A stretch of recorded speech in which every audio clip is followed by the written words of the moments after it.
maybe it's possible that space didn't always exist, like that you could have a universe without space, or that space could be fundamentally different from what we imagine. So that's where the holographic theory comes in. It says that you can construct mathematically a universe on a surface, like take a sphere, which is 2 dimensions in our space. You can mathematically construct the universe on that surface, and you can show that that mathematically is equivalent to having 3-dimensional space inside the sphere. And that like a quantum theory on the surface is equivalent to a gravitational theory in the sphere. So, what does that mean? We don't know what it means. It's just like, it's cool math. But it might mean like big might there, that the dimensions of space we experience, 3 dimensions, might actually just be a 2-dimensional surface with a bunch of crazy quantum stuff going on. And that's why it's called the holographic theory. Holograph meaning like you're making an apparent 3D image from something that's really just 2 dimensions. Like you look at a sheet of paper, it looks like there's something 3D there with depth, even though there is no depth. And you're creating this 3D impression from a 2D surface. So the idea is maybe the universe really is just 2 dimensions of space, but there's weird quantum stuff going on that gives you that like extra wiggle, and you can transform 2 dimensions plus quantum wiggling into 3 dimensions. Today's podcast is with Daniel Whiteson, a particle physicist at UC Irvine, also the host of the popular podcast, Daniel and Jorge Explain the Universe. All right, let's just get right into the episode. All right, man. Well, thanks for coming on today. I'm excited to have someone on that is in the fields and kind of in the more, you're a professor and, physicist yourself. So I'm really excited to explore these topics with someone who has a background and history in this area. And so I would just love to just straight go into it, Universe a Game podcast. Kind of the gist is that the universe might be a game. And one of those main tenet theories that goes along with that is kind of the holographic principle. So how do you see the holographic principle and the possibility of the universe being holographic? Yeah, wow, let's get right into it, huh? I love, first of all, the idea that the universe could be a game, right? Like somebody out there is constructing this for us to explore. I personally think of the universe not as a game, but more like a mystery novel. You know how detectives in mystery novels are like assembling clues and trying to figure out like what happened or what the story is. To me, that's what the universe is. And whether it was built by super intelligent aliens for, to test us or not, it's still a fun puzzle, right? And so for me, it's all about solving this puzzle. How does the universe work? What is it made out of? What is the story? What is the, let's solve this murder mystery and see what's going on in the universe. And everything we've developed, everything we're doing is just to try to answer those questions. And, like your listeners and everybody out there is curious, like, how does the universe work? What is this game that's been constructed for us, or this, random universe that happened to pop out of the multiverse? How does it all work? How do we figure it out? And so along the way, we come up with lots of crazy ideas. And one of them is this holographic universe, right? And the holographic universe theory is an idea that maybe our space is not the way that we perceive it. We perceive the universe in a certain way. We experience 3 dimensions of space and 1 dimension of time. That sounds complicated, and dimensions are a word that's often misused in science fiction, right? People say, I'm traveling to another dimension, like a place where there are unicorns and marshmallows and whatever. But mathematically, dimension and scientifically, dimension is a different meaning. It's just a direction of motion. So you can move sideways, you can move forward, backwards, you can move up and down, right? Our space is 3 dimensions as far as we can tell. We don't know if there's only 3 dimensions. There might be 11 or 26. There are various theories of string theory that say it should have more dimensions, and all sorts of fascinating theories of gravity that suggest maybe there could be more, and we just haven't seen them yet. And that's really hard to wrap your mind around, because you're just so used to thinking about space in 3 dimensions. But one of the deepest questions about space is like, what is it? Like, why is it here? Why does it have these dimensions? What are the rules of it? Because we've discovered weird things about space recently. Like Newton thought that space was nothing. It was just like, the abstract backdrop, the stage on which the universe happened. It was absolute and infinite and unchanging. And now we know that's not true. We know that space can do weird things, like space can bend, right? What is gravity? It's actually the bending of space. We know that space can expand. The whole universe is expanding. Like, it's generating more space all the time. Space can ripple. We've seen gravitational waves, like waves in space. So we're sort of like fish scientists who've been swimming through the ocean for thousands of years, not even thinking about what it is we're swimming through, and only now realizing, oh my gosh, this thing we're swimming through is something, and it has properties, and we could study it, and also may not be fundamental. That's a really fascinating concept. Like, if you've only ever been in space, you imagine that space is a necessary thing for the universe. Like, maybe space has to exist. That's what it means for the universe to be, that there is space, right? But as we probe it more deeply, we see that it's sort of like a thing with properties. It can do stuff. It can expand. It can contract. It can wiggle. We start to think about, well, maybe we don't know where space came from. And maybe it's possible that space didn't always exist. Like, that you could have a universe without space, or that space could be fundamentally different from what we imagine. So that's where the holographic theory comes in. It says that you can construct mathematically a universe on a surface. Like, take a sphere, which is 2 dimensions in our space. You can mathematically construct the universe on that surface, and you can show that that mathematically is equivalent to having 3-dimensional space inside the sphere. And that, like, a quantum theory on the surface is equivalent to a gravitational theory in the sphere. So, what does that mean? We don't know what it means. It's just like, it's cool math. But it might mean like big might there, that the dimensions of space we experience, 3 dimensions, might actually just be a 2-dimensional surface with a bunch of crazy quantum stuff going on. And that's why it's called the holographic theory. Holograph meaning like you're making an apparent 3D image from something that's really just 2 dimensions. Like, you look at a sheet of paper, it looks like there's something 3D there with depth, even though there is no depth.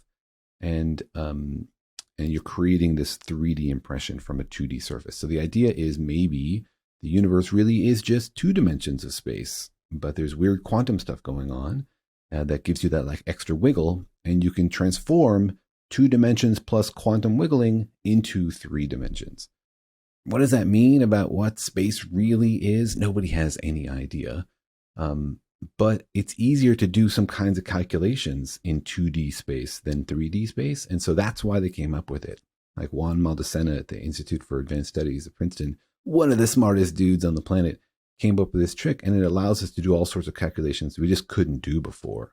One of the big obstacles in physics is like, we don't know how to solve most of the problems. You tell me like, what happens to a squirrel riding a bicycle in a tornado, on a roller coaster or whatever? I don't know. Like, nobody can figure that out. It's too complicated. And most problems in physics are like that. So sometimes breakthroughs are made just when like, oh, here's a new tool. Here's a new mathematical trick we can use to do a calculation where we couldn't before. So holographic theory doesn't tell us that like everything's a hologram or everything's fake. It just says, wow, there's lots of different ways to look at space. And one of them tells you that space might be really different from what you imagine, that our experience of it might not be the way that it is. Does any of that make sense? Yeah, it does. And so I think a lot of people, when they hear the holographic principles, they think of Star Wars, and they think of, projecting the projection, the hologram, and then you can like talk to the hologram, or, that's how they communicate. And so that's like kind of the way that I perceive that. And so when I think about a holographic universe, my brain intuitively goes to that space of, that's what we're looking at with the universe. It's kind of a projection. And then the question then becomes, is then it a mathematical universe? Is everything based on math? Is everything, and then you take it a little bit further, and some people think that the universe really is just code. And so do you see that kind of like ones and zeros at the basis of the universe? That's a fascinating question. One I love thinking about, is the universe mathematical? We don't know. Like, we just don't know. And we can't really know, I think, until we meet intelligent aliens. Like, our experience is that the universe seems to be mathematical. What does that mean? It just means that we explain the universe in terms of math. Like math is the language of our science. When we write F equals ma, we're describing what we see, observations, like you push on something and it accelerates. We describe that in terms of a mathematical equation. And that's like stunningly successful. It's incredibly successful. Weird, actually, historical nugget there is that Newton, who like invented F equals ma and the gravitational theory, didn't write things in terms of equations. He actually wrote things in terms of sentences, because back then, like, algebra wasn't as developed. So if you read like his original treatise, he doesn't say F equals ma. He says like the force on an object is proportional to, it's all this long-winded words. So our notation is a bit more recent, but we've been stunningly successful in describing the world using mathematics. So it feels like a natural thing to do. And you feel tempted to say that the universe is mathematical, that this is the only way that you can do it. But that's like a big step forward. That's like a big leap philosophically to say, we've only ever done it this way. Therefore, you can only ever do it this way, right? Like maybe you've only eaten sweet things for breakfast. And so you imagine breakfast has to be a sweet treat, right? And then you take a trip to Asia and you're like, what? Spicy soup for breakfast? That's bonkers. And a couple of days later, you're like, how did I not try this for the first 50 years of my life? My whole world has been expanded, right? That's one of the joys of traveling. So it might be that this is the only way you can do it, that the universe is fundamentally mathematical and that we are revealing its inner workings. Or it could just be that we've only ever had donuts for breakfast, and that when we meet aliens, they're like, what is all this stuff you're doing? It's totally unnecessary. You should try this other way of talking about physics. And we'd be like, wow, spicy physics for breakfast is amazing. I read this amazing book called Science Without Numbers. This is this guy, Hartree Field, a philosopher, and he set out to prove that actually mathematics is not even necessary for science. Like, sure, it's totally useful. And we all use math when we do science. But is it necessary? Like, if the universe is mathematical and we're discovering math, we're revealing it, then you'd need math to describe it. But if instead math is like a human invention, a way we are thinking rather than the way the universe is, then you might not need it. There might be other ways to do it. And so he set out on this project. He's like, let me see if I can describe gravity without any numbers. He has this amazing book called Science Without Numbers. It's kind of dense philosophically. It's not like, an easy thing to read, but he actually accomplished it. He was able to develop a theory of gravity that doesn't have any numbers in it. No math at all. It's just like, here's how you can think about gravity. And it's, instead of like coming up with like a gravitational field that pulls on stuff, he like gives more power to space itself. He like embeds these things in space. Anyways, it's a fun digression, but the point is we just don't know. And philosophically, we are far from figuring out basic stuff like, is math something we invented? Is math something we discovered? Is the universe itself mathematical? So if you then want to go from, well, the universe is mathematical to the universe is like code, I mean, that's sort of a conclusion built, I don't know, kind of on sand, because we don't know. We just don't know if the universe is mathematical or not. Max Tegmark has this great book called Our Mathematical Universe, where he argues that, the universe can be described mathematically. Therefore, it is a mathematical construct. And that's cool, but I don't really know like how he gets there. He just sort of like says it. Because if it can exist mathematically, therefore it does exist physically. Like any mathematical universe you can dream up, therefore exists somehow in physical space. And I mean, that would be awesome, but I don't really know how you persuade yourself of that. Yeah, I think it's really interesting to just run a thought experiment about, can you think of, because I think most people think in terms of math, of science, and those two are almost in tandem. So to remove the math from science is actually really interesting.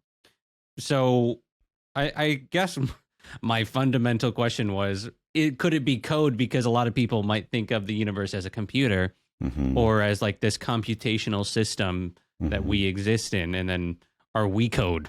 And then the leap forward is then, can we create code, which would be AI? And then can AI, is that sentience? So then the question is what is consciousness? So what is your kind of reasoning as to what consciousness is? Because I've heard it all. I've heard consciousness is everything, right? That's what a lot of people say, especially in the spiritual community. They say Yeah. consciousness is everything and everything is fundamentally that. And I've had guests on that have said that too. And then there's more the argument that consciousness is what makes us human. So how do you see consciousness? I think it's one of the biggest unsolved problems, in human existence. Like, why am I experiencing anything? And do I know if you're experiencing anything? Is everybody else out there just like a zombie acting like they're conscious, or are they actually having some first person experience? I'll never know. In the same way that, like, you can talk to ChatGPT or to Bing or whatever, and they can claim that they are there and they're aware and they're conscious, they have feelings. Are they? You'll never know, right? You'll never know if anybody else is out there. And that's the skeptic's viewpoint. Excuse me. On the other hand, you talk to people, they certainly seem real. I have a wife. I love her. I believe she's real, that she's out there. She's feeling things. She seems like she's feeling things. I love my children. I even love my dog. I know my dog has emotions, Either it's real and everybody's having these experiences, or it's some very, very elaborate, very, very persuasive, I don't know, hoax or game or whatever. But so assume that everybody is actually like real and out there and having experiences. How do we explain that? Like, the direction you suggested, starting from the laws and the code and whatever, that's tempting. We have this reductionist approach, right? Like, let's take everything apart, figure out the rules of the smallest bits, and then work upwards. Like, because that's how a computer program works, right? In the end, Microsoft Word or whatever is just a bunch of like really tiny instructions to the computer.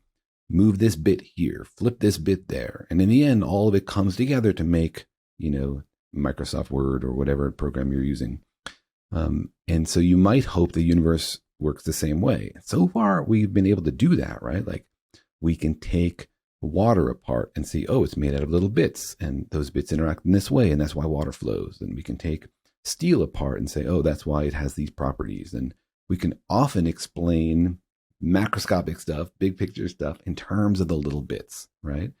And that's like the whole project of my life is I'm a particle physicist. We try to tear stuff apart, right? Understand the smallest bits, right? That's the whole idea. Yeah. And so far that's worked really well. On the other hand, we don't know that it's going to work. Like, we don't know that you can, in the end, explain everything in terms of the particles. Like, does the toing and froing of all the particles really explain what's going on in your brain? I don't know. If you talk to philosophers and ask this question, some of them say, well, how do you know the particles can do everything? Why do you assume that the fundamental laws of the universe are always about the smallest things? Why can't you have fundamental laws of the particles and also fundamental laws of brains and people? And you might think, well, brains and people are made out of particles. So what can they be more other than just, a bunch of particles doing a bunch of things? And we don't know, but like, there's lots of examples in the universe of things emerging, things existing at sort of like higher level when lots of stuff comes together to make something new that might really follow its own laws. So I've spoken to a bunch of philosophers about this, and some of them say there could be our own laws, like at our own level, that are different from the fundamental laws of the particles, and that act independently and that can like control particles. And we have no evidence for that. There's no scientific basis for it. But philosophically, you can't prove it wrong, and scientifically, we can't even prove it wrong. A problem with a lot of these things is that they're philosophical questions. They're not scientific questions. So you can't like construct an experiment always to answer the question. Like, say, for example, let's go back to the first question, like, are you real? Like, are you actually having a first person experience in there or not? How could I ever figure that out? I can't. The only way I ever could know is to be you, is to somehow tap into your subjective experience. But by definition, I can't. All I can do is experience mine. So there's literally no experiment I can do to determine whether you're an automaton that claims to be sentient or you're actually sentient. So that's the distinction, right? Some things are scientific, we can like test them, and some things are just philosophy. I don't mean just philosophy to like, denigrate it in any way, but I just mean that it's a different kind of question one we can talk about forever and not necessarily figure out that like particle physics can't say anything about. So, you asked me like, what's my view on consciousness, maybe like as a particle physicist. I don't know that being a particle physicist gives me any expertise on consciousness because I don't know that it's a question about particles. Mm-hmm. People often ask me if quantum mechanics is like, can explain consciousness because they have this view of like your brain is a bunch of little bits and those bits follow rules. And we used to think that the universe was deterministic, that like, two bits bounce against each other, you get a certain outcome. And if you do it again, you get the same outcome. But now like we Newton, know, right? like Newton, exactly.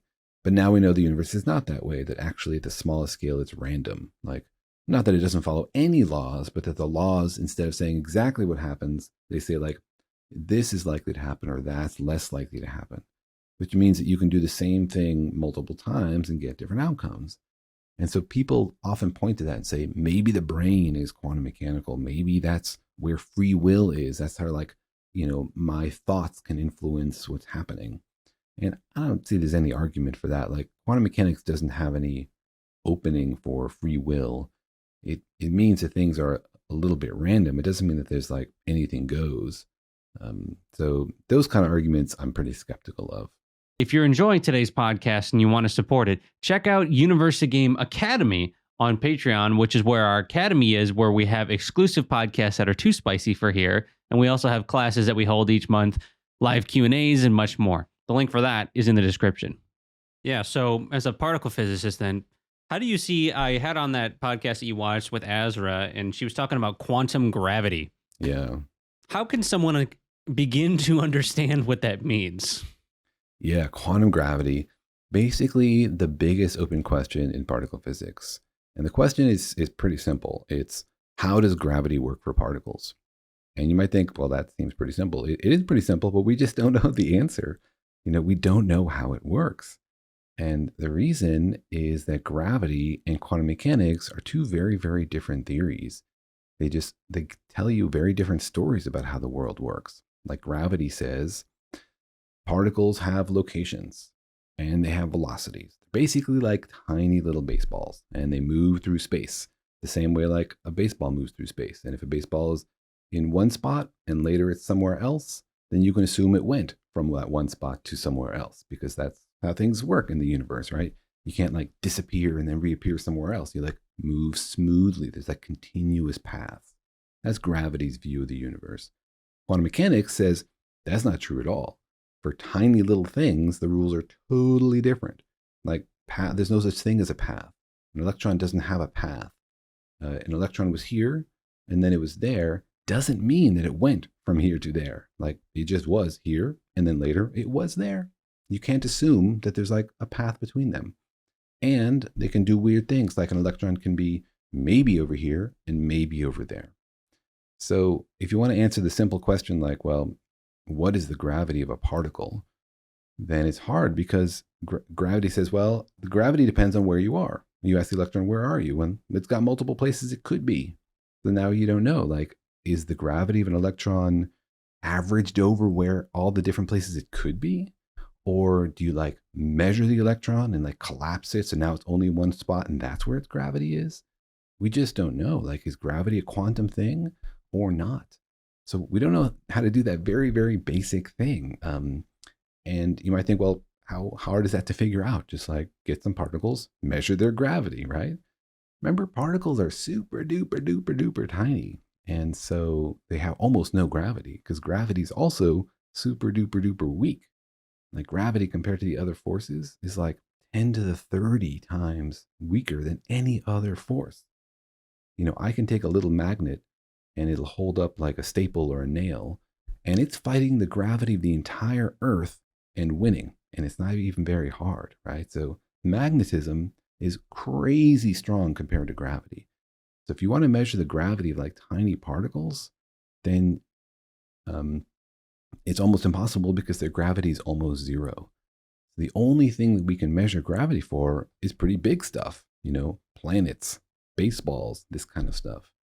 And for pretty big stuff, quantum effects don't appear. So we have like tiny stuff where quantum mechanics rules, and we have big stuff where gravity rules, and no places basically where both are important, which is why it's really hard to figure out a theory of quantum gravity. Essentially, the only place where you need quantum mechanics and you need gravity are places where you have a lot of mass, so gravity's strong, and you have really, really small particles. So, like quantum mechanics is relevant. And that's like inside a black hole.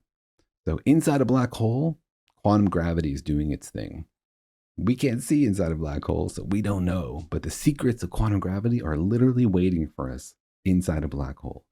So, nobody knows how this works. We have like two pillars of physics: gravity, quantum mechanics. Both of them tested out the wazoo, totally work, but fundamentally incompatible. We don't know how to unify them. Big question, like in 100 years, people are going to look back knowing how quantum gravity works and be like, what was it like to be so ignorant, to not know this basic stuff about the universe? Or somebody's going to have a great idea and figure it out. And we're all going to be like, oh man, it was so obvious. But, today the brightest minds working on this problem have not figured it out. Nobody knows how to move forward. Interesting. Okay. So going back to the particles for a second, I think it's important to kind of linger on the not knowing of where particles are and how that specifically works, because I don't think a lot of people are aware of. I think it might be called the probability field or something close to that. And so could you go into how that works? Because a lot of people think it's super easy. You're just looking at things and it's like, that's where it is. And we can track it, but that doesn't seem to be how it works, right? Yeah, you're right. Exactly. It's not how it works. So quantum mechanics tells us that for baseballs, you can just use Newton's method. But when F equals ma, and particles and objects have paths. But when you get down to really, really small stuff, electrons and protons and tiny little objects, the rules are different. And the rules go like this: that an object doesn't have a location. It has a probability of having various locations. So for example, you put an electron in a box, or we put an electron around a proton in a nucleus. Where is the electron? Well, it doesn't have a specific location. It's like somewhere in the box. And you can say it's more likely to be here or less likely to be there. Or an electron around a nucleus has an orbital, right? That doesn't mean that it's orbiting. An electron is not like a tiny little planet orbiting the sun. It's not moving in a circle. It has probabilities of being here and probabilities of being there. Now, a lot of people think, well, the electron is somewhere, we just don't know, right? It's like the electron is doing its thing, and then we take a picture of it or whatever, and we figure out where it was at that moment. But when we weren't looking, it was still somewhere, right? And that's fundamentally not true. Like the electron, if you're not looking at it, doesn't have a location. It has a probability of being in various locations. It's literally undetermined. It's not determined, but we don't know it. It's literally not yet set. It's like lives in this ambivalent state, this undetermined state, until something asks it, interacts with it. Like you shoot a photon at it or try to take a picture of it. And that forces the electron to say, okay, I'm going to be in one spot just for a moment, and then I'm going to go back to being fuzzy again. So that's how quantum particles work. And why is that? We don't know. It's just like our description of what we've seen over the last 100 years doing experiments that otherwise don't make any sense unless you take this weird picture of how things work at a very, very small scale. And one of the biggest points of confusion is that point where something goes from like having a chance of being here and having a chance of being there to all of a sudden being in one spot. How does that work, right? And that doesn't make any sense to you probably. And the reason is that doesn't make sense to anyone. It's not something we understand. We think that the electron has, we call it the wave function. This describes where it's likely to be and where it's not likely to be. And we think that it can interact with other quantum particles, like two electrons can interact and then have lots of different combinations for where they might be. But that something weird happens when you interact with a particle using like your eyeball or using a detector or using a human or using anything big, anything classical, we call it. Because my experience of the world and your experience is that this is very strange. Like I don't see baseballs being in two places at once or having the possibility of being in two places at once. This is not something we ever observe. So in our world, we never see this. So then if our world interacts with the quantum world, it somehow forces the quantum world to follow our rules, to say, look, you had lots of different possibilities for a while, but now you're going to have to pick just for a moment because we're asking you this question. And that's the part that sticks in people's brains. Like, how does the universe know to force it to pick? And, the classical quantum mechanical theory, what we call the Copenhagen interpretation, doesn't answer this question. It says, well, you got quantum stuff, which can have superpositions and different possibilities, and you got classical stuff, which can't. What's the difference, you ask? It doesn't say. Where's the line? There is no line. If I poke an electron with my finger, a classical finger, I'm poking a quantum particle. Quantum mechanics says when I poke it, that forces it to decide where it's going to be. How does that work? Because my finger is made of quantum particles. If I just touch it with a quantum particle, that doesn't collapse its wave function. But if I touch it with the tip of my finger, which in the end is just quantum particles, somehow that collapses its wave function. So it's not something we understand. It's a big open question in quantum mechanics, how this works, why particles' wave functions collapse, if they even do. And there's lots of different alternative views of the universe that try to avoid this question, the many worlds theory or Bohmian mechanics or all sorts of stuff. I have so many questions. All right. Yeah, so I wrote about the Copenhagen interpretation in my book, and I also wrote about many worlds, which you just mentioned. And so how do you see, what do you think is the most accurate? I know it's basically all up for interpretation, but how do you see the interpretation of the double slit experiment? Do you think it's more likely for it to be many worlds, or do you see it more as just potentials, kind of probability waves? Because that's really what we're talking about, because I think what you're just describing is basically it's in wave. Tell me if I'm wrong, but it's basically it's a wave until we do something with it, then it becomes a particle. And so there's this kind of we don't know where it is because maybe it still is a wave. So do you see the many worlds or maybe Copenhagen, or do you think there's a more accurate interpretation of how that works? Just, I mean, it's opinion at that point, but you're right. It's philosophy or it's opinion, right? There's no experiment we can do to distinguish between these various ideas. I think fundamentally the problem is, Copenhagen interpretation is trying to use particles and waves to describe this thing, but they're very different kinds of things. And the problem is that we're trying to describe something new, something weird in terms of something we know, which is what you do in physics, right? Imagine you eat a new fruit for the first time and your friend asks you, what's it like? And you're like, well, it's kind of like a kiwi and a little bit like an apricot, whatever. You can't describe a totally new fruit using completely new words unless you're a genius poet. So you reach for the things you know, right? And so what happened to us in physics is we found these weird things, photons and electrons. We're like, what are these things? Oh my God, they're not particles, they're not waves, and they're neither, right?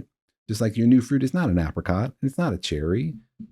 Those are approximate descriptions that give you an idea. And what's going on here is that these particles are not waves, they're not particles, they're neither. There's something new and weird that we have no intuitive language for. And so we're failing to describe it. We have a mathematical language. The math describes it and works just great, right? No problems there. For us, it's a question of interpretation and philosophy. We want to know what's happening, what's real out there. And we just don't have an intuitive analog that we can use. So we're struggling. And I think probably Copenhagen interpretation is wrong. I mean, it's nonsense. It doesn't make any sense. It doesn't distinguish between what's classical and what's quantum. So obviously it's not even really a candidate because it's not complete, right? Many worlds interpretation that says it's beautiful in lots of ways because it says, forget this collapse business. That makes no sense. Start with the Schrodinger equation and things evolve forward in time and we know how that works and everything's a wave and it's always been a wave and it's going to wave forever, man. And that's very nice, right? But there's also questions about it. Many worlds interpretation says that when two things can happen, the universe splits into two branches and both of them are valid. But the thing that's weird about that is we're in one of them. I do this experiment. I see the electron go left. Maybe in another universe, I see the electron go right, but I'm in the one where I see the electron go left. Why am I in that one and not the other universe? It doesn't, for me, answer that question of if the universe can have multiple possibilities, why can I only experience one of them? Why am I not able to experience the whole wave function of the universe? I don't know. Maybe So that's just human perception. I don't know. yeah, Maybe. maybe it's human perception. Maybe it's something we're limited by. Maybe something about how our brains work. I don't know, but I feel like the answer is none of these, and we're going to come up with a better idea that later people can be like, "That was so obvious." you know, I feel like we're the ancient Greeks struggling over like epicycles, trying to explain what we see in the night sky, and something basic we've assumed is wrong, and that's letting us not understand what the obvious answer is that's right in front of us. And that in 200 years, people will be like, man, if I was a physicist or a philosopher back then, I totally would have come up with this and been a famous genius. But, I think that points to something in physics, which is like, this stuff is hard. It's easy when you look back on the history of physics to see it as like this obvious progression from idea to idea. But when you're here, like standing on the forefront of human ignorance, like, it's hard to know what's right and what's wrong. There's so many ideas out there that people are considering, and they all seem kind of wrong and kind of right. So I think it's like it's a valuable lesson to get yourself up to the forefront of human knowledge and realize how difficult it is to understand which direction even is going to be a fruitful path, not to mention like how to make progress on it. Yeah, and I think that's why a lot of people struggle to pick. Do I want to study this? I think there's a lot less people who are going to school to study things. And this is just my own speculation. I think Mm-hmm. it's because it seems like it's very difficult to just be kind of like, this is exactly what I want to do. And maybe it's more of like, I'm interested in a lot of different things. And I think this is something I've struggled with, is picking a specialization, Mm. because I think it is so difficult. Like, to understand what you understand is very difficult to do. And so I do think that I agree with you that there is a limitation because it is hard. And so when you take a look at the future, like you're saying, okay, 100 years in the future, we can figure this out. What do you think do you think the basic limitation is that it's difficult, or do you think that there's something in our human capacity that's not letting us do it, or do you think it's just like evolution? We'll just get there eventually, you know? I think it's incredible what progress we've made. Like, wow, think about what we've learned about the universe in the last 20 years, 100 years, 500 years. I just hope that we keep doing it, that if we continue on this path, that we keep, funding science and supporting scientists, and that everybody out there keeps being curious about the universe, because I think our curiosity is unbounded and our intellectual capacity as humans is certainly bounded, but I don't think we've hit anywhere near the top of it. Like, is it possible that the universe is more complex than we'll ever be able to figure out because our brains are just not powerful enough? Absolutely, that's true. That's possible, right? Like, my dog is pretty smart, but definitely not smart enough to understand the universe. And I don't believe humans are infinitely smart. So there's definitely a limit, but I don't think that's what's holding us back. I think it's just a question of, creativity and exploration. There's like a vast undiscovered country out there of ideas that nobody's considered, because we can only explore a few things. There's like, it takes time and energy to explore all this stuff. And most of the ideas out there we haven't even considered really. And every single one takes effort. So I think we will continue to make progress as long as we allow our curiosity to do that. And, scientific progress is not limited to just like professional scientists or professors or people paid to do this. There's a huge number of ideas out there, and all of science, remember, is just people being curious. Like, you read some headline about something, it's about how gerbils reproduce, or it's about how particles bounce off each other, and it takes you like 30 seconds. You're like, ooh, cool, and you move on. That represents like 10 years of somebody's life. Why did they study how gerbils reproduce or how these particles bounce off each other? Because they decided it was the most important thing in the universe. That was what they had to devote their life to. That one question. Figure that out, to like chisel away at the mountain of ignorance and reveal some truth. So science is just people being curious and deciding, well, I got to put everything else aside and figure this out. That's me. Like, I decided, for me, the question is, what is the smallest thing? What's it made out of? How does that all work? I got to know, man. I want to figure this out before I die. So I'm going to spend my life doing it instead of being a high school teacher or being a fireman or whatever. And so we'll keep making progress as long as people are still curious and curious enough to spend their lives on it.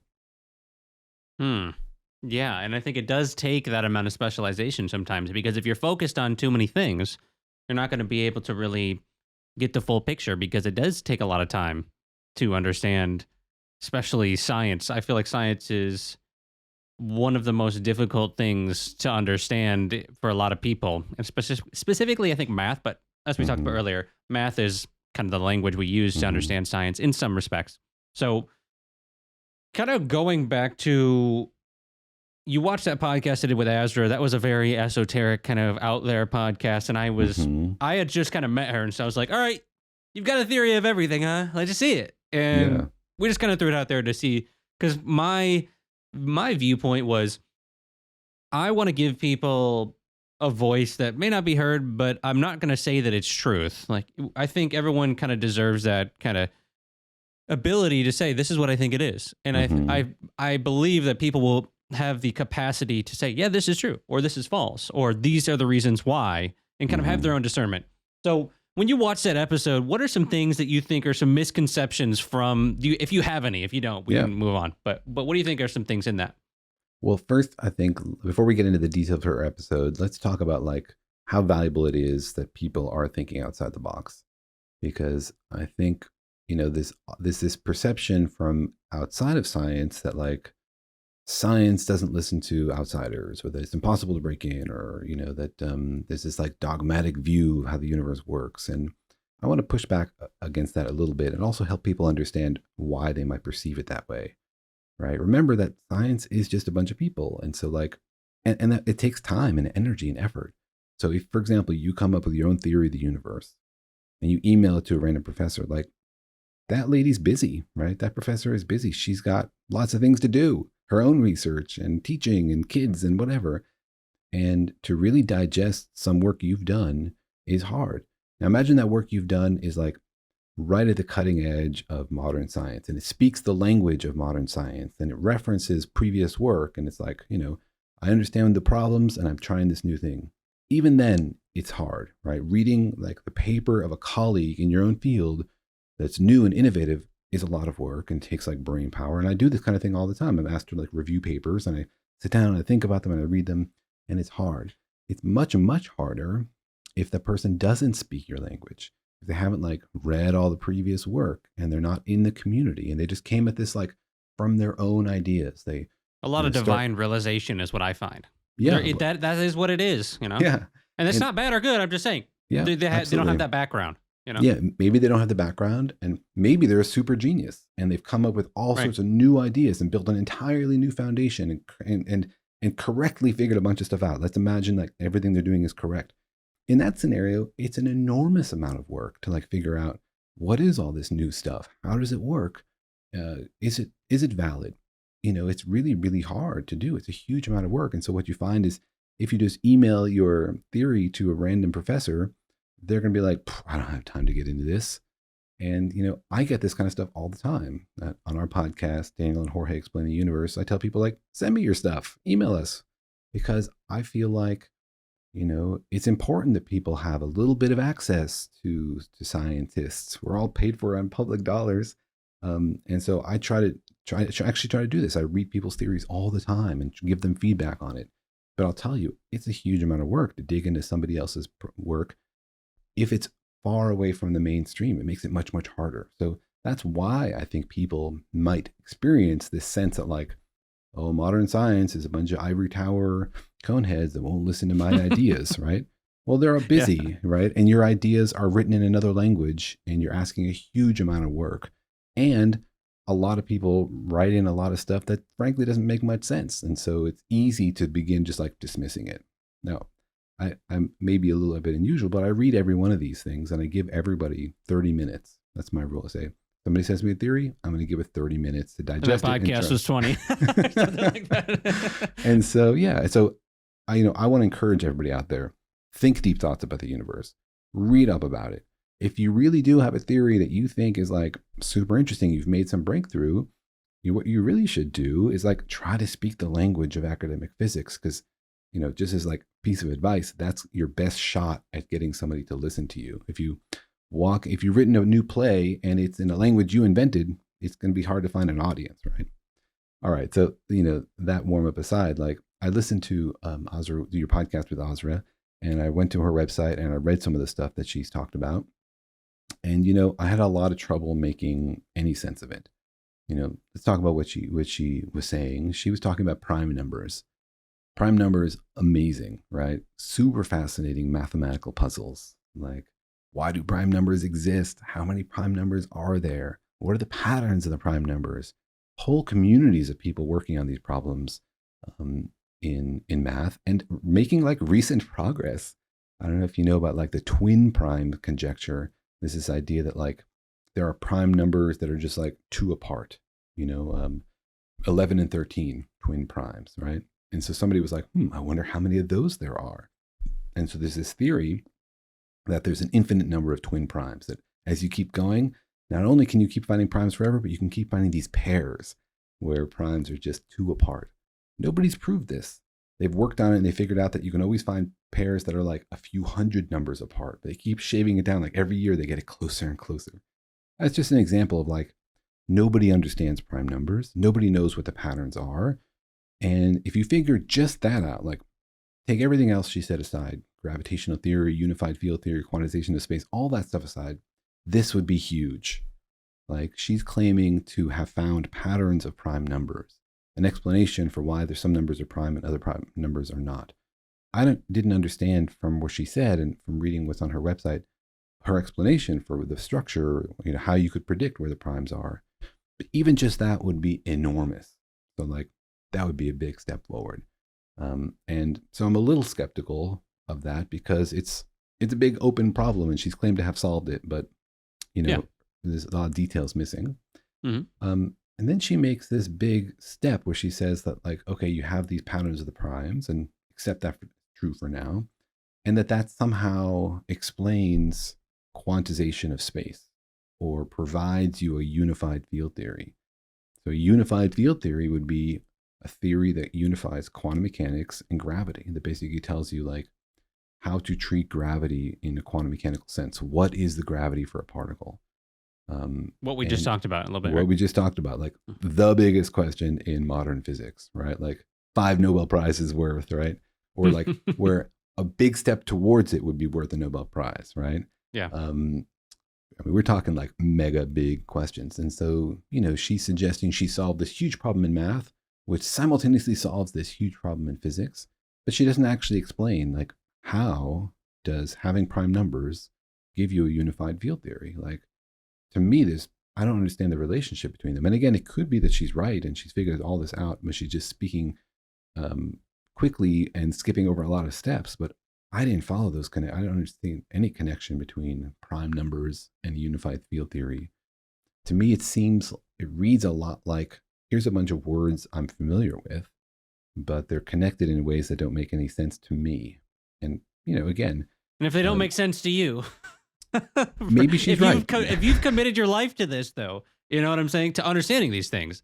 And so if you're part of the community, you kind of represent the way that scientists and physicists usually understand things. So it's not just that you don't understand it. It's that you've studied this for a long time and also don't understand it, Yeah. Because I didn't understand it, but hey, there's a lot of shit I don't understand, but it's different when you say it. That's what I'm saying. It is. And it could be, again, I want to give her a lot of benefit of the doubt, and everybody, because I didn't really understand it doesn't mean it's wrong, right? It just means there's a lot of dots in there. And I was like, well, hold on. How do you go from A to B?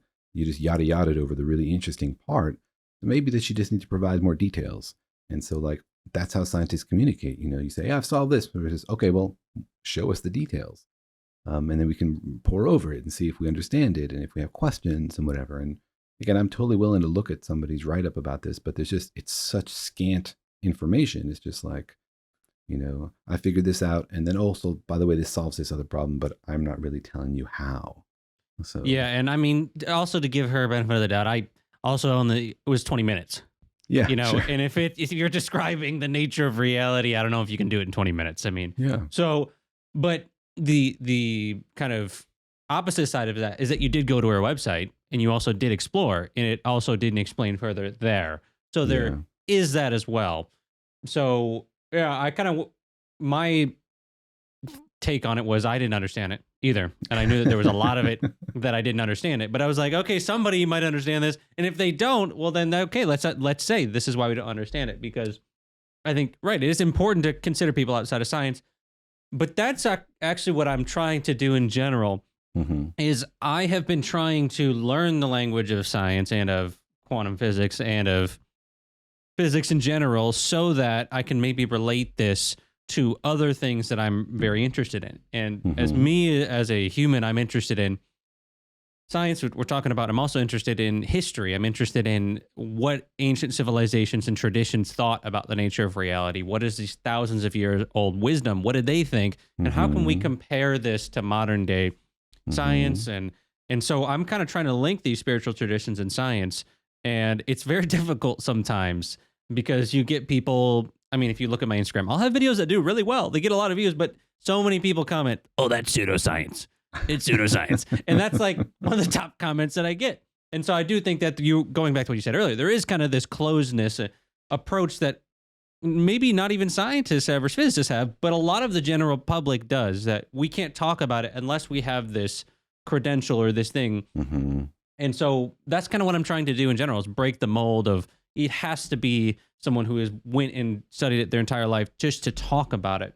And so kind of moving forward with this idea, I think there has been throughout a lot of ancient cultures this idea of an ether or this kind of fifth, or not about fifth, but this element that we don't understand that kind of pervades. And so, you know, we see this most often in Thor, right? There's at least some mainstream mention of it. And so I think a lot of people might hear this, but this has actually been an idea that's been explored a lot in physics in general. So how do you see the idea of an ether? Is it viable? Is it kind of nonsense? Could it exist? What are your thoughts?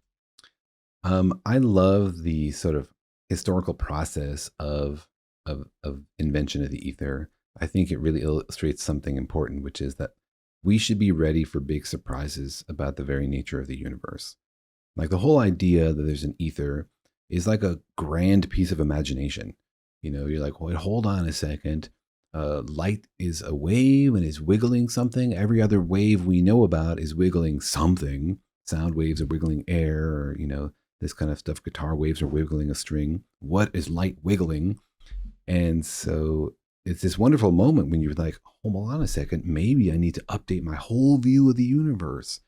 And to say that like the universe is now filled with something you previously didn't know about, you know, we don't think that ether is real, that, you know, we think that photons just travel through the fabric of space itself. And so we tend to like look back on it a little bit with, you know, dismissal and say like, ha ha ha, those silly guys invented this crazy thing called an ether.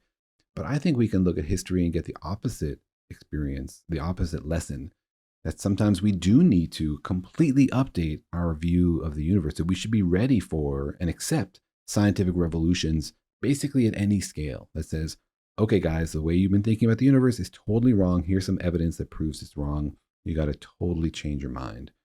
And so ideas of the scale of the ether we should accept. For example, a modern idea that a lot of people dismiss as just like kind of like the ether, ha ha ha, what a bunch of idiots, is this idea of dark matter. Like we've discovered over the last 50 years or so that most of the stuff that's out there in the universe is not the kind of matter that I'm made out of, or you're made out of, or the earth or the sun or any stars out there are made out of. That most of the matter in the universe is something invisible to us. We call it dark matter, or this should be called like invisible matter. But it's 80% of the universe. And that means that like the universe is literally filled with all sorts of stuff that we didn't know about. And so we should be like open to ideas that like, yeah, the universe is filled with this crazy stuff that's different from what we expected. We should be able to consider those ideas. On the other hand, it's a big idea.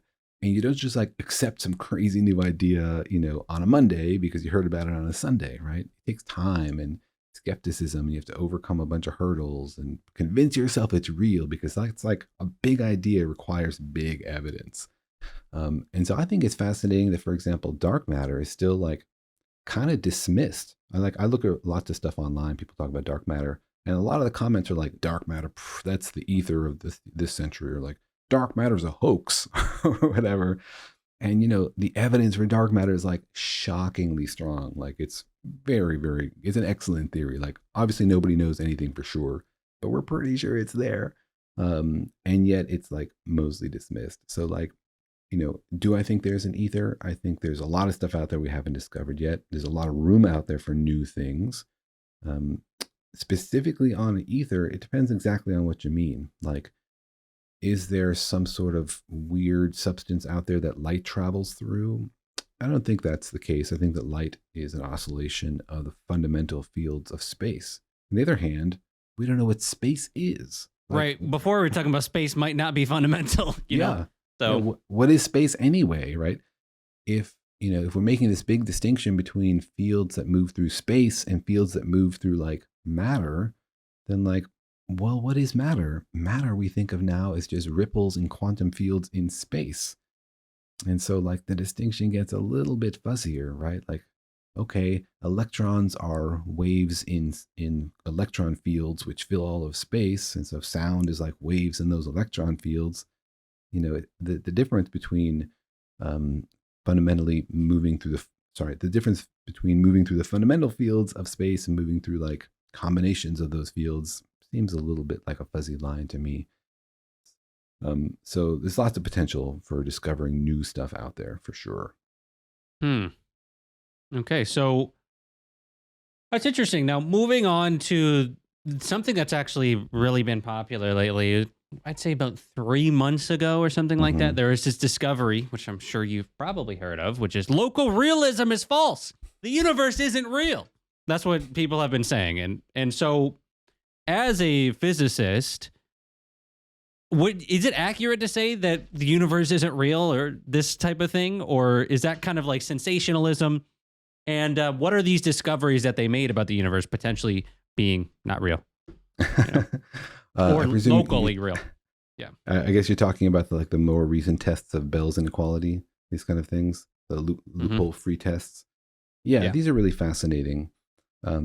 These are basically going back to the question we were talking about earlier, like, what happens to a particle when you're not looking, right? And I was saying earlier that when you're not looking at a particle, that it has two possibilities, or many possibilities, and it can exist in those at all the same time, and it's not known. So there's this difference between something not being known and something being actually not determined.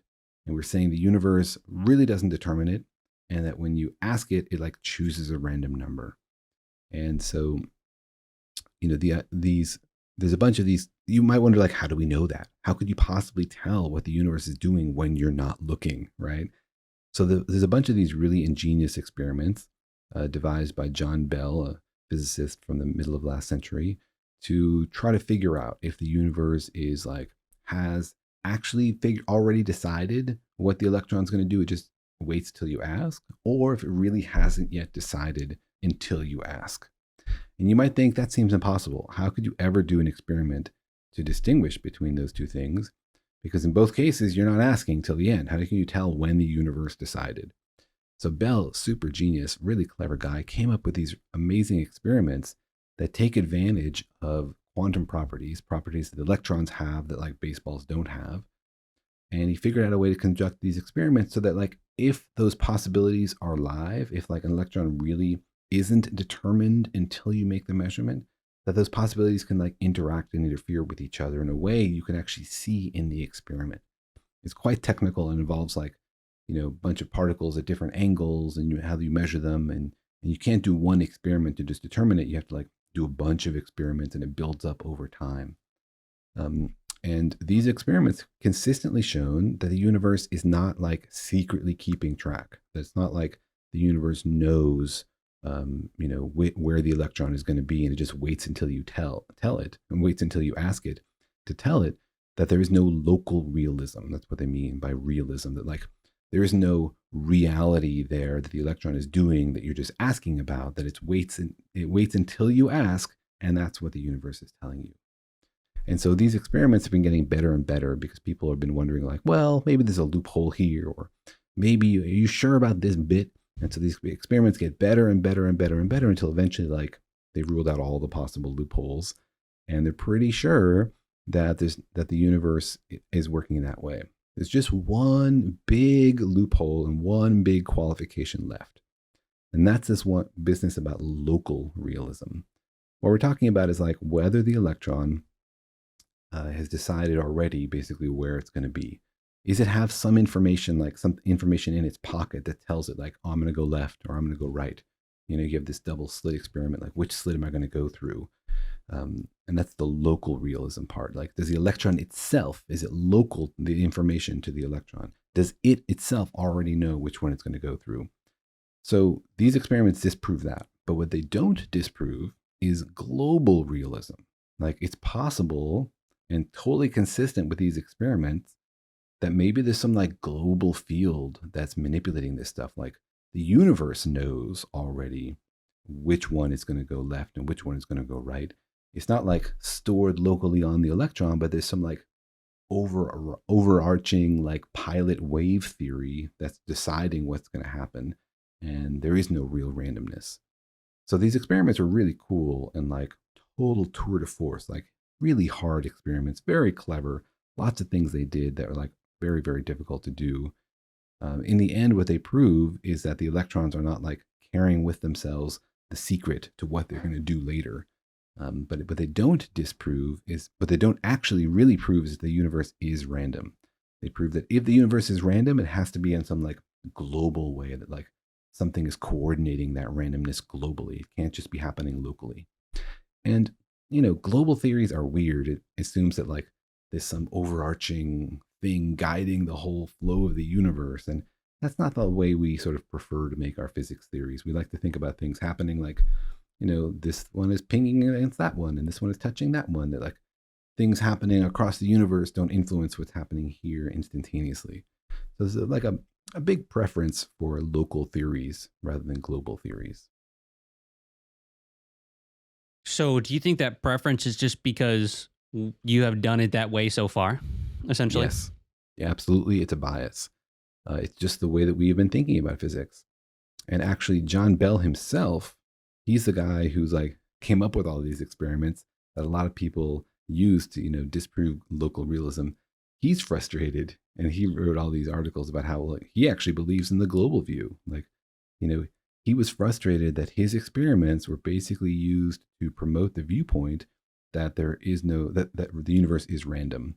And he thought the universe is not random, it's deterministic, it's controlled by these global theories. That was actually his preference. So I think it's a little bonkers, but again, it's just like, it's not the way I'm used to thinking. We tend to think about the universe in terms of like stuff happening near other stuff rather than stuff happening overarching globally. But we also need to be ready for big surprises. So we should keep the door open to that. So let's just say that the global field is there. Mm-hmm. If it was there, this could, I mean, I could definitely be wrong about this, but when you say that it's controlling everything and it's deterministic, would that mean that there's no free will? It would mean that there's no free will. Yeah. It would mean that like the reason The universe is a movie instead the of universe a game. is a big clock. Yeah, it's a movie. You know, what does that mean specifically? Like if you shoot an electron into the double slit experiment or a photon, it means that there's a reason why one of them went left and one of them went right. That it's like you shot it a little bit differently, or, you know, the conditions were a little bit different. That what you did in the beginning controls the outcome of the experiment. And so like the future is determined exactly by the past. There's no randomness at all. On the other hand, like even if you don't believe that, if you think everything is local and things are random, I don't think that gives you an opening for free will. Like, you know, what if it's just like saying that you're watching a movie, but the movie's kind of random.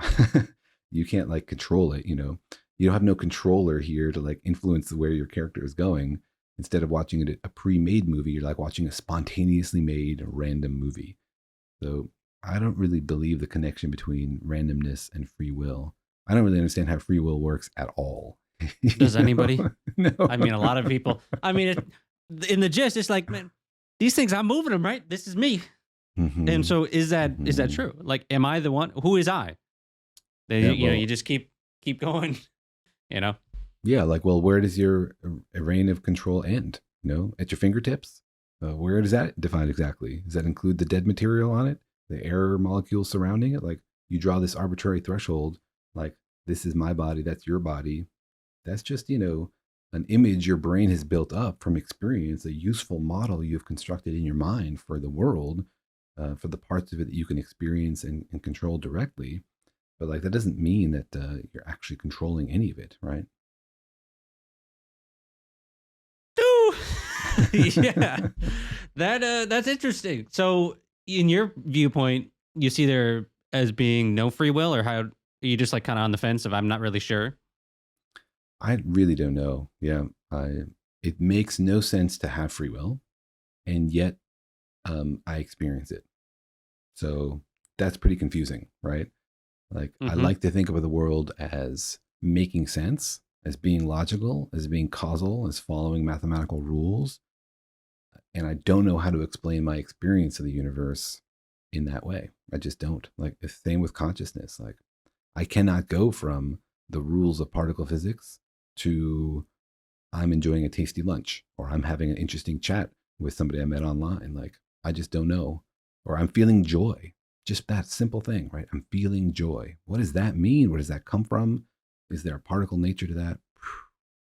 Not something I understand. And I'm a bit of an amateur philosopher. Like I not a don't have a PhD in philosophy of science or philosophy of anything, but I like to read a lot of this stuff because I feel like a lot of the questions of particle physics that I'm interested in have big philosophical implications. And the reason that they're interesting is that they're philosophical. Like you want to understand what's everything made out of. That's interesting because it tells you what you're made out of. And you want to understand where did everything come from. And that's interesting because we want to know like where did our universe come from? And what does that mean for how I should live my life and stuff? So, um, you know, um, as a disclaimer, like I am an expert in particle physics. I'm a bit of an amateur in this philosophy stuff. So, my opinions there are definitely just like what I've read.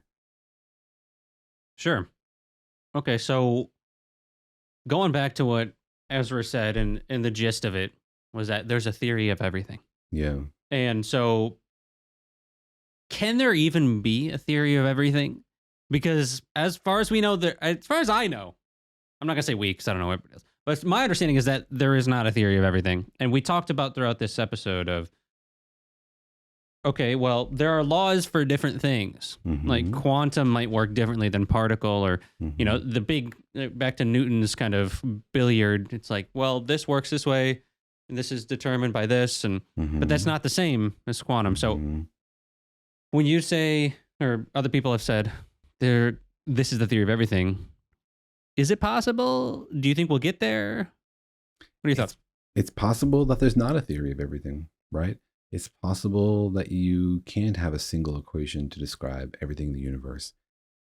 It's worked so far. Like we have this interesting trend where early humans experience a bunch of stuff about the world, and then you start to organize it and look for patterns, and you notice, oh, static electricity and lightning actually the same thing fundamentally, or actual magnetism and lightning are the same thing, right? So we have this trend where we've been able to simplify and unify, and incredible moments in the history of physics, like when Maxwell writes down all the equations for electricity and magnetism, and he looks at them, he's like, these are pretty similar. Actually, I can put these all together into one theory of electromagnetism. Like, what a moment, to realize that he was looking at two sides of the same coin, and the distinction between electricity and magnetism is just historical. It's just like human, just like a totally invented one. It's like people have been studying the front side of the elephant and the back side of the elephant and never talk to each other. And then they're like, oh, huh, all of your questions actually answer all of my questions. I've been wondering, where does all this food go that the elephant eats? Or the other people are like, we've been wondering where all this stuff comes from the back of the elephant. So that's incredible to see like progress is made. So we sort of extrapolate. We say, look, we've been doing this for a while and things seem to get simpler and simpler as we get deeper and deeper. So maybe eventually, we'll get down to that one equation that rules them all. That doesn't mean that we will. It doesn't mean that we will, right? We don't even know whether it's possible. From my readings of philosophy, there's a lot of discussion about, is it even possible to have a theory of everything? Like, is it possible to have a universe that doesn't have one consistent rule.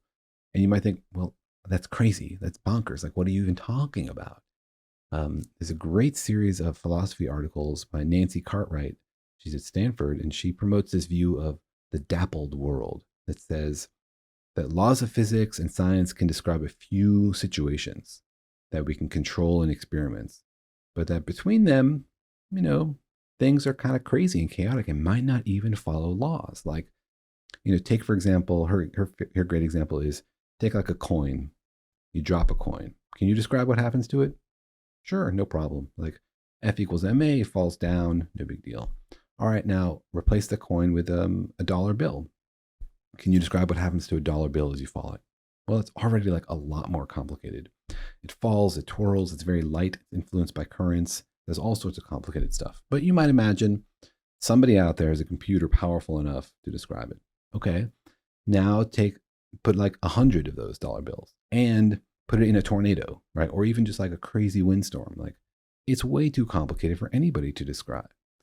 And what that means is that there's lots of places in the world that we've never tested our laws. Like, is that crazy windstorm of dollar bills actually following laws just too complicated for us to understand and predict? Or is it not actually following some laws? Is it possible that the universe follows laws in certain circumstances, like you were saying, for quantum particles and separately for baseballs, but that in between, there are gaps? We sort of imagine and assume that there's a holistic theory of the universe out there that can describe everything. But it might be that there isn't. It might be that that's just an assumption we've made because that's been sort of our experience so far, and we're extrapolating, and it doesn't mean that we're always going to. Like extrapolation sometimes works, but not always. If a kid is saying like, oh, I've grown 2 inches every year for the last 5 years. Therefore, by the time I'm 80, I'm going to be 100 feet tall. It's nonsense, right? Things change. So it might be that like you can do it to a certain point. You can explain this and you can explain that, but you might never be able to fit it all together into a holistic theory of everything. It might just be impossible. Or it might be that we're going down the wrong path and that there's like another way to do this that makes it all easier. Which the ETs will come along and tell us, like you said. Yes. And, I know aliens is like a hilarious joke and most people dismiss it and stuff. And this is not like connected to UAPs and, disclosure and all that kind of stuff. But philosophically, it would be fascinating to talk to scientific aliens because it would answer so many questions. Like, do they use math to describe their science? Do they even do science? What progress have they made? What things have they figured out? Have they made the same mistakes that we've made?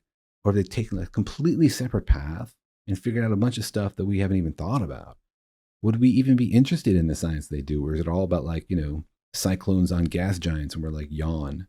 I think we would learn so much about the nature of our sort of parochial way of thinking by getting a different experience. Sort of lost that opportunity here on Earth.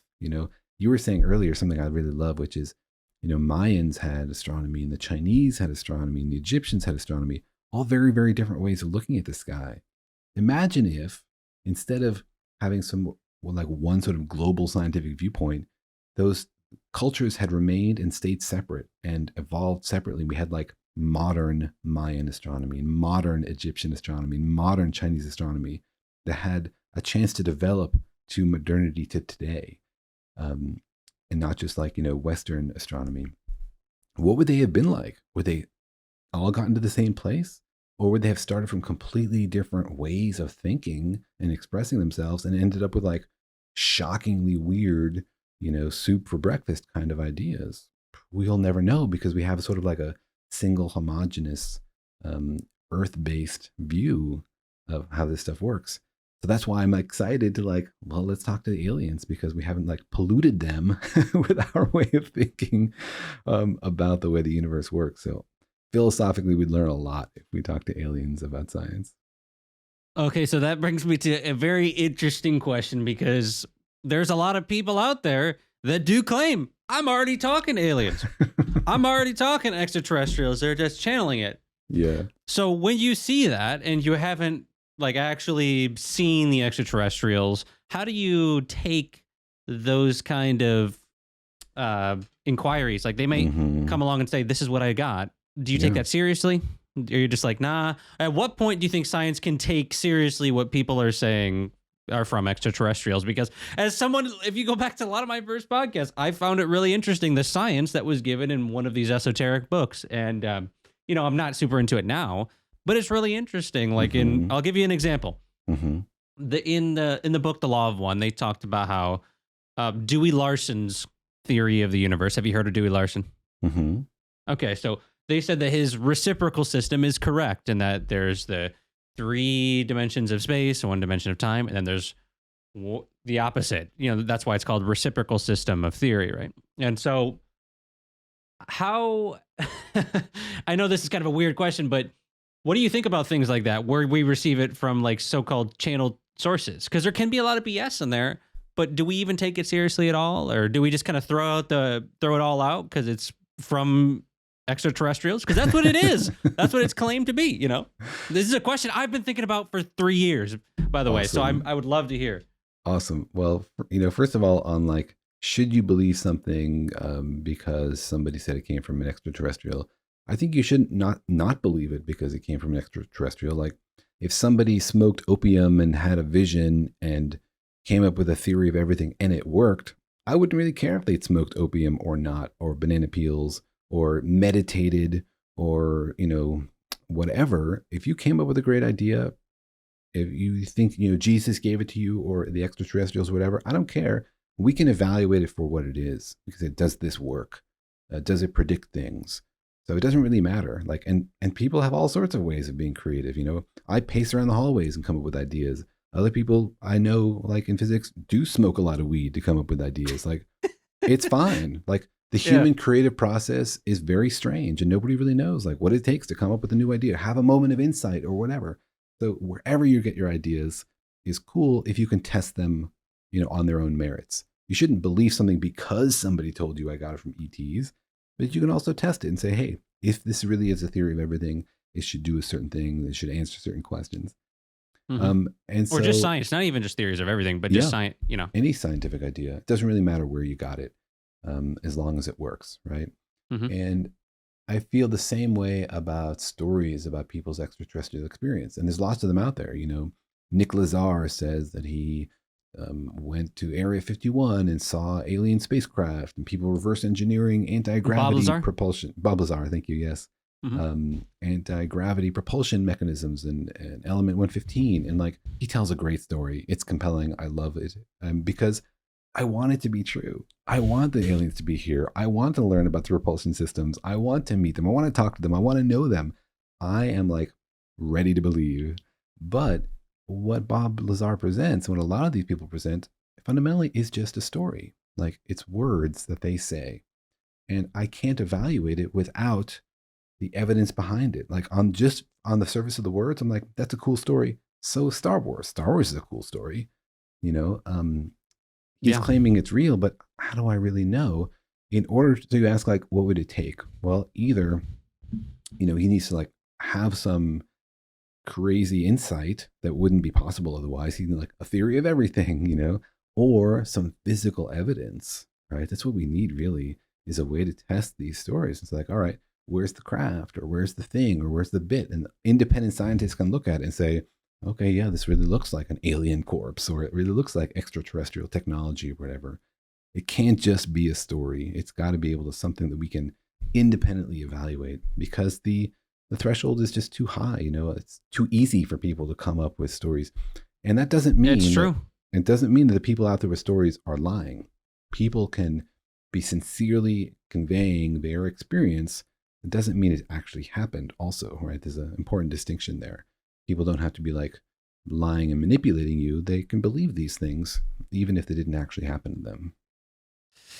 Yeah, there's a lot of different ways I could go with that. I guess the first thing is that I think, unfortunately, there's a lot of times where there might be evidence, but there might be a reason why we're not seeing it. It's like there's a force that might come in and say, like, for example, why can't we see the original Roswell stuff that happened? It just kind of all disappeared. I'm just speculating. You know what I'm saying? Like, it's very interesting how sometimes people say there is evidence and then it's just gone, or they are gone. And it's like very weird circumstances where I feel like in an open world where it's like, hey, we came up with this invention. okay, let's see it. It Yeah. doesn't seem to be, the world is in an environment that is specifically welcoming, or systemically welcoming for these new ideas. But that's just something that I was thinking about. But I totally also, agree. And like, if you look at the history of what the U.S. government has done, it's like it's been secretive and they've lied and they've, definitely covered stuff up. And so they have very little credibility, unfortunately. yeah, so that's why it's hard when you have It's these things, hard. because we might Yeah. not even be able to see the actual evidence that they had or that they claim to have, because you can't just go there and be like, hey, it's here, because there's forces that say, nah, you can't. Yeah. But Which is why transparency is always a good idea. Like, openness and transparency is definitely the best policy. yeah, and so I've talked about this theory in the Law of One, where they have the 7 densities, and that's how they see, like, I don't know if you've heard about this, but basically how it works is that they say that the universe is split into 7 major densities, kind of like a piano. There's 7 major notes, or how music works. And so they say that, okay, well, first density is the elements, second density is like plants and growth and things like that. Then there's third density, which is humans. And that they split the world into vibrational thresholds, pretty much. And I'm just curious, because I'm not sure if particle physics says anything about this, but could that be possible, that there's higher densities that we can't experience because of the vibrational difference or that type of thing? Is that possible, or is that kind of nonsense? Well, it's sort of nonsense adjacent. I mean, there is definitely a lot of truth to like thinking about the universe in terms of vibrations. What we have learned in particle physics is that our best description of the universe at like the fundamental level, as far as we can go, at least, we don't think it's really fundamental, is that the universe is space which has quantum fields in it, and those fields oscillate. They wiggle, right? It's sort of amazing, but like the mathematics of quantum fields is the same as the mathematics of a guitar string or ocean waves or any kind of waves. Like, waves do seem to be this incredible thing which exists mathematically in so many different scenarios. It feels pretty deep, right? So the very, very small scale stuff is wiggling and following wave equations. So the big scale stuff is wiggling, like, galaxies. You know how galaxies have arms, right? You look at a galaxy, it's got these arms. Those arms are not structures. It's not like a star is moving that's made of stars and those stars are moving all together like the way your arm does. Those are waves. They're density waves in a galaxy. So waves are everywhere in the universe. So from that point of view, yeah, everything is vibrations. But that doesn't mean that like everything you say about vibrations has meaning, right? Or you can like break things up, and just because things are vibrations doesn't mean that doesn't really mean that much. It just means that like the physics of it is this interesting mathematics. Can you break up the universe into various vibrations? Like, we think that there are various quantum fields. There's like the electromagnetic field and the weak force field and the strong force field, and fields for all the other particles. And there's definitely some of those that we can sense, like we can sense electrons, and some of those that we can't, like neutrinos.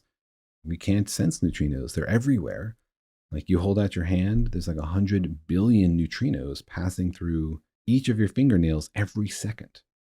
There's an incredible number of particles. You don't sense them at all. So like, there's lots of the world that's invisible to us and is vibrating. Like, those neutrinos are little ripples in a neutrino field that we definitely cannot sense. I don't know what you gain necessarily from thinking about it in terms of vibrations. I guess what you would gain would be, people think the kind of theory goes that, well, the higher density beings, like even we could say extraterrestrials, exist in a higher density. So therefore, like the conclusion is that we can't see them, which is why it would make sense, like the Fermi paradox. Like, why can we not? Where are they? And so then it's like, well, we can't see them because they're vibrating at a frequency that's outside of our spectrum of awareness. So I guess that would be the overarching reason why you could explain some of these things that seem unexplainable. But yeah, I'm at this place where it could be true, could be not. I've always found it fascinating, and it kind of intuitively made sense to me. I think there's a lot of truth to that. I mean, I would say differently, but I think it sounds very similar. For example, most of the stuff that's out there in the universe is stuff we cannot see. Dark matter, for example. What is dark matter doing? We know that it's not generating light, but it could be generating a different kind of light. We call these dark photons. And it could be that dark matter has its whole different like universe, basically. I mean, not literally that it's another universe, but it's sort of like it in that maybe it can do all sorts of interactions and there's dark chemistry and dark biology even. Potentially there's like beings made of dark matter that can't see us and we can't see them. Not because we're not vibrating at the right frequency, but because it's fundamentally a different kind of vibration. The way that like, different particles are different, electrons are different from muons.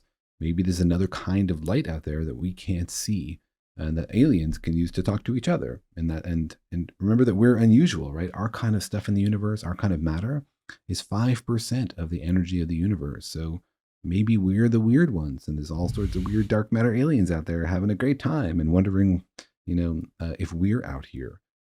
So from that point of view, there's a lot of the universe that we can't sense. And everything out there is definitely vibrating for sure. Okay, so I know there's a lot of people that are interested in what you do and interested in physics and particle physics in general. If you were in the position of, let's say you were coming out of high school right now, or if you were, the younger generation coming up, what would be some advice you'd give to people on where they can start? Do you think it's a good idea to go to school for this? Do you think should you just, since we're in kind of the technological age, it kind of changes things, and not just for younger people, but a lot of the older audience too is becoming more interested in, okay, well, what is the science? What is physics? What is this? Yeah. And so maybe it's different, your advice you would give young people who have that opportunity, but maybe someone's also 40 and they're like, oh, I really want to, this feels really interesting to me now. Do I study online? Do I go to school? Because it's a very interesting question that I've also asked myself. So what are your thoughts? Yeah, it's a great question. Thank you for asking it. I would encourage anybody out there, number one, to figure out what it is that's driving their interest. What are your questions about the universe? Imagine this hypothetical. You get to speak to aliens or the Oracle or God or whatever you believe in, and you get to ask them one question and you're going to get an answer. What's your question? What is your question? Like, to me, I know what my question is. And that's what I'm spending my life trying to figure out.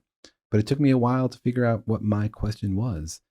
I tried plasma physics. I tried condensed matter physics. I tried all sorts of various stuff. And it didn't really click for me until I found particle physics. And I was like, this is the thing for me. Oh my God, I love this stuff. And it's very personal. Some people are going to be fascinated by these questions, other people by other questions. And so you got to find it for yourself. And I think a valuable thing is going to school, but a valuable thing is also not going to school and living your life and like learning how to listen to yourself and figure out like who you are and what it is you want. Now, if you already figured out that like physics is the thing and you want to answer these questions, then you should definitely go to school for it and get some experience, Also, learn the language almost, right? Learn the language and also learn what it's like, because day to day, for example, in my job, I'm not discovering new particles. That's pretty rare. Day to day, what am I doing? Like, I write computer programs to analyze data and to teach artificial intelligence to help me analyze it. I think that's fun. Other people would find it really boring. Oh my God, you sit in front of a computer all day and write programs? Yawn. But for me, it's wonderful. It's little mental puzzles.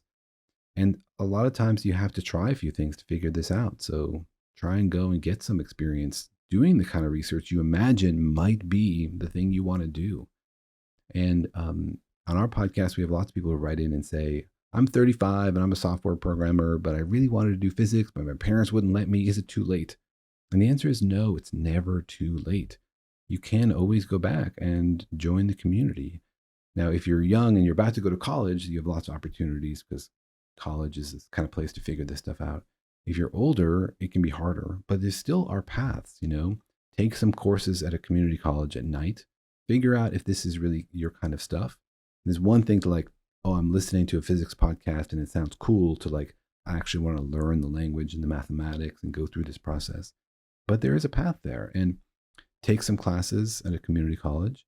You can also go and take classes at your local university, even at a higher level, like junior, senior level classes, quantum mechanics. Often you can sign up at a university to take these classes, not as like an enrolled student, just to like take the class and get the credit for it. You don't actually need like a degree from most universities to get into physics. Like, you want to go to graduate school in physics, you need to have shown that you understand the basics. So you can just go to a university and take those classes if you already have like a degree in something else.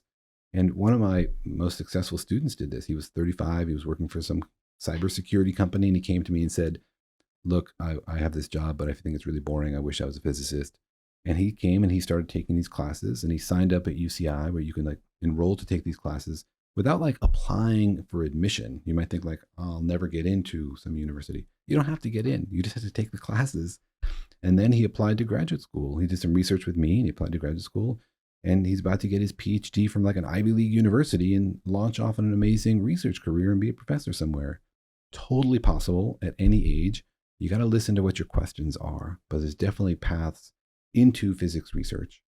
And you could also just do it all on your own, just go meditate in the desert and have inspiration. But there's going to be a bigger hurdle there, right? Because then you're going to have to translate these ideas into the ideas of the community. And in the end, science is by people, for people, and of people. It's not really satisfying to get these ideas and just keep them to yourself. You want people to understand them and to read them. It's like writing a book. You don't want to write a book and then just like bury it in the ground. You want readers. In the same sense, if you want to do science and have people appreciate it, you have to talk to them about it. So, you have to be able to learn to speak the language of the community if you want people to understand what you're doing. All right, one more question for you. So let's say that you finally met those extraterrestrials. They came in and they took you up. They're like, all right, man, you've done enough here. You know, it's your time to go. You're coming with us. Mm-hmm. And you're like, oh, man, this is the last time I get to talk to humans. And if you had one message that you could leave people with, it could be a quote, it could be a sentence, it could be a theory, it could be a whole dissertation. What is the one thing you'd want people to know about really whatever you think is the most important? Wow. What would I want most people to know as I depart the Earth to go travel the galaxy with aliens? Right. Definitely not a question I'm prepared for or I've ever That's thought about. good. Before. I'm glad. Hopefully. Because I want the honesty. I'm just curious, like off the top of your head, Yeah, off the top of my head, I think I would say follow your joy. There's so many different paths you can go on in life, and so many of them are frustrating. And I feel like a lot of people these days swim towards the frustration and the anger. And I feel like you only have a short time on this planet, and you should be doing the things that you like. So figure out who you are and what you love and follow your joy. That's what I'm trying to do in my life. And there it is. All right, man. Thanks for coming on today. Where can people find you? What do you got going on? Anything you want to share with people right now? Yeah, I got a podcast called Daniel and Jorge Explain the Universe, where we break down all these ideas of physics in ways that people can understand and make a lot of silly jokes. And you can find it everywhere podcasts are found. And we got a website, danielandjorge.com. It's together with my good friend, Jorge Cham, who's the genius behind PhD Comics. So come check us out. All right. Thanks, everyone, for listening. We'll see you in the next episode. Thanks very much, Nick.